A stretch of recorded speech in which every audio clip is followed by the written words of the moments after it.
దూరమెంత ఉందని దిగులు పడకు నేస్తమా, దరికి చేర్చుదారులు కూడా ఉన్నాయిగా.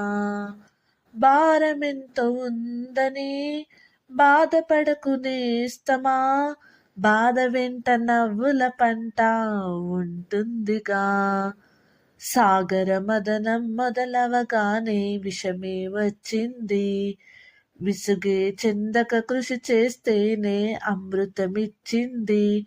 అవరోధాల దీవుల్లో ఆనంద నిధి ఉన్నది, కష్టాల వారిది దాటిన వారికి సొంతమవుతుంది. తెలుసుకుంటే సత్యమిది, తలచుకుంటే సాధ్యమిది, మౌనంగానే ఎదగమని మొక్క నీకు చెబుతుంది. ఎదిగిన కొద్దీ ఒదగమని అర్థమందులో